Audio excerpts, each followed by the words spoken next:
दोस्तों, एक दिन एक महिला पुलिस एक कैदी के पास जाती है और कहती है, तुम्हारे पास इस दुनिया में सिर्फ 2 महीने का वक्त बचा है। उसके बाद तुम्हें फांसी दे दी जाएगी।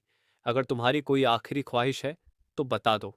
कैदी चौंकता नहीं, मुस्कुराता है और कहता है, जब तक मैं जिंदा हूं हर रात एक कुंवारी लड़की के साथ बिताना चाहता हूं। महिला पुलिस अफसर हैरान रह जाती है।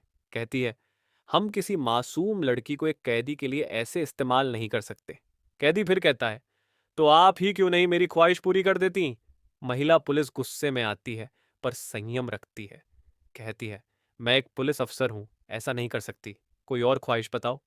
लेकिन कैदी अड्डा रहता है, बार बार वही ख्वाहिश दोहराता है। अब असली कहानी शुरू होती है। उस महिला पुलिस का नाम था संतोषी।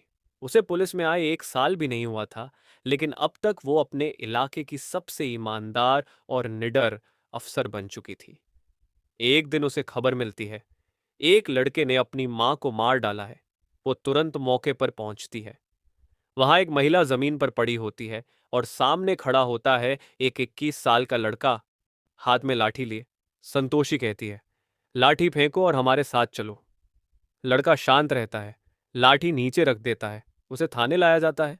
कुछ घंटे बाद कोर्ट में पेश किया जाता है। नाम पूछा जाता है। लड़का कहता है, अमित। वो कुछ नहीं बोलता, कोई जवाब नहीं देता। अदालत उसे फांसी की सजा सुना देती है, पर अमित फिर भी घबराता नहीं।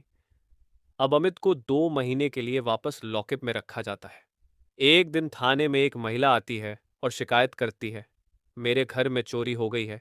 संतोषी तुरंत अपनी टीम भेजती है। कुछ घंटों में पता चलता है चोरी उसी औरत के बेटे ने की थी। मामला सुलझता है। अब थाने में सिर्फ संतोषी और अमित रह जाते हैं। संतोषी धीरे से पूछती है, तुम्हें दुख नहीं कि तुम्हें फांसी होने वाली है? अमित सिर्फ मुस्कुराता है। वो चुप है। फिर संतोषी को ऊपर से आदेश आता है, कैदी की आखिरी ख्वाहिश पूछ कर बताओ। वो चाय लेकर जाती है और कहती है, 2 महीने बचे हैं, कोई आखिरी ख्वाहिश हो तो बताओ। अमित फिर वही बात कहता है, हर रात एक कुंवारी लड़की के साथ बिताना चाहता हूं। संतोषी गुस्से में आती है, लेकिन खुद को रोकती है। कहती है, कोई लड़की ऐसा नहीं करेगी, ये सही नहीं है। अमित मुस्कुराते हुए कहता है, आप भी तो कुंवारी हैं, आप ही क्यों नहीं मेरी ख्वाहिश पूरी कर देती? संतोषी चुप हो जाती है, सोच में पड़ जाती है। वो नहीं चाहती कि किसी और लड़की को इसमें डाला जाए, इसलिए कहती है, ठीक है, रात में मिलती हूँ। रात में वो साड़ी पहनकर कैदी के पास जाती है। अमित उसे देखकर मुस्कुराता है। कहता है, जब आपने मेरी ख्वाहिश पूछी तभी से आप अच्छी लगने लगी हैं। आप जैसी अफसर मैंने पहले नहीं देखी। संतोषी कहती है, मैंने सिर्फ इसलिए ऐसा किया क्योंकि हर कैदी की आखिरी ख्वाहिश पूरी की जाती है। अमित पूछता है, अगर और कैदी भी ऐसी ख्वाहिश मांगेंगे तो क्या आप सबके लिए ऐसा करेंगी? संतोषी सोच में पड़ जाती है और पूछती है, सच बताओ अमित, क्या तुमने अपनी मां को मारा था? अमित की आंखों में आंसू आ जाते हैं। कहता है, मैंने मां को बचाने की कोशिश की थी। लाठी मैंने उठाई, लेकिन देर हो चुकी थी। अब संतोषी इस केस को फिर से खुलवाती है। अमित को दोबारा कोर्ट में पेश किया जाता है। अमित इस बार सारी सच्चाई बता देता है। कोर्ट जांच करता है। असली अपराधी पकड़ा जाता है। अमित निर्दोष साबित होता है।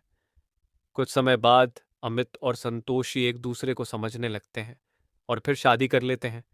हालांकि संतोषी अमित से 3 साल बड़ी थी, लेकिन उनके प्यार और सम्मान में कोई कमी नहीं थी। मेरे प्यारे दोस्तों, अगर आपको ये सच्ची घटना पसंद आई हो तो चैनल को सब्सक्राइब जरूर करें। फिर मिलेंगे एक और असली कहानी के साथ। तब तक के लिए अलविदा।